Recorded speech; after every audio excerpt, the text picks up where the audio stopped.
Hi, I'm Katy-K, and this is my book, The Modern Oracle, How to Tap into Your Unique Psychic Powers. And I thought I'd read just an excerpt from it so that you can get a taste of what this book is like. All the chapters are different, but there is a story woven through it, and it did become Amazon #1 bestseller. So it's available on Amazon, and it's also available at my website, www.katy-k.com. And this is called The Shutdown. Starts with a quotation. Let no one take your personal power away, and if you do, it is never too late to reclaim it. Catherine Keenan. Some might find it hard to believe that anyone would want to shut down their psychic gifts, but that is just what I did as a child.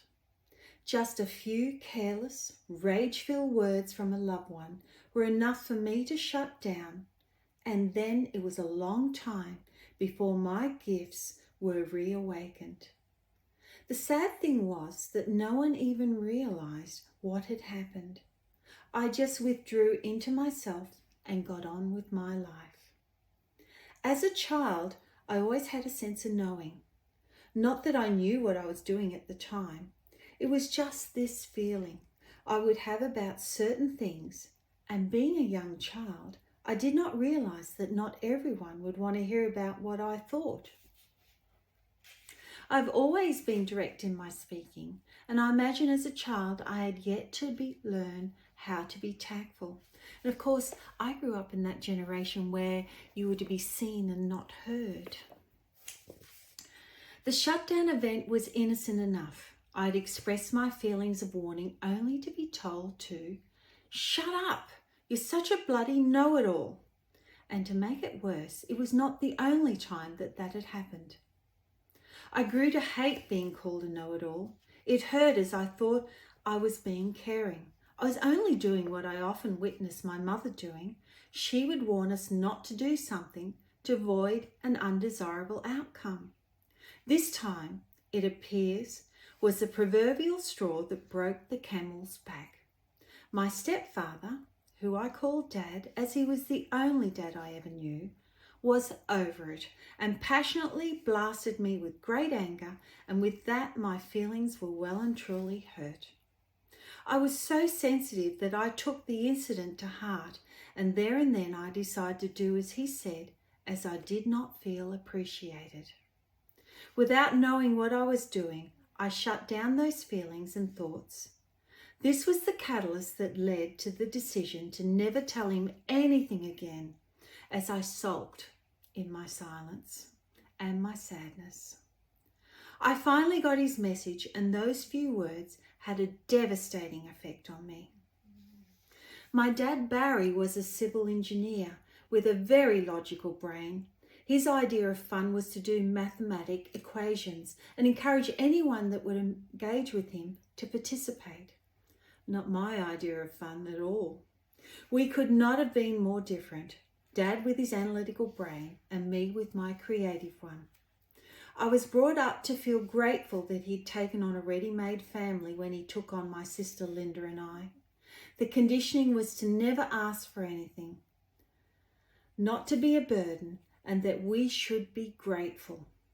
I know my dad didn't see us any different as the two children he went on to father. I realized later in life that this came from my orphaned mother's own childhood conditioning. Then on the other hand, Mum's desire for unity in the family led to much secrecy of the fact that my younger sister Linda and I had a different biological father, Kevin. He was never spoken of when I was a child. We were raised with my dad's surname back then, and you rarely had to produce a birth certificate. It wasn't until I needed a passport as an adult that I saw my birth certificate. It was then decided to change my name by deed poll to further keep the secret. It took until the day I got married for my mother to talk a bit about Kevin. She never wanted to offend our dad, Barry. At this time, I was no longer using my unappreciated psychic gift. That muscle had deteriorated over time. It weakened until it was just a thing of the past. Dad never meant me any harm. He was just being told by a child. I still had a raging interest, and I remember having a young friend who had recently emigrated from Korea, whose grandmother had taught her how to read palms. One day when she was visiting my home, she read my mother's palm with great accuracy and then read mine.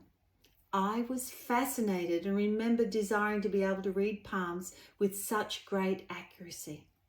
Her impact had impressed me so much that as an adult, I went on to study palmistry. I'm currently the owner of more than 55 books on palmistry and now teach it. I now know that it was probably a blessing that I did shut down, especially as I navigated my teenage years, as it ensured that I didn't become an oddity and ostracized by others that feared or didn't understand. The woo-woo was not as easily accepted then as it is now. My gifts started to reignite after I married my husband Tony, a very logical policeman at that time. When I was in my 20s, I had not let on that I had a psychic gift, nor had I discussed anything woo-woo with him. My mother would every now and then say that she knew something, a premonition, because she was psychic. She was claiming recognition. Now, I won't read any more, but I do go on to tell you how I regained my gifts, how I reignited it. It was only there dormant. So you may want to read more to find out more, because maybe you're in a similar position. This is Katy-K saying I hope you enjoyed my reading and I hope that you buy my book.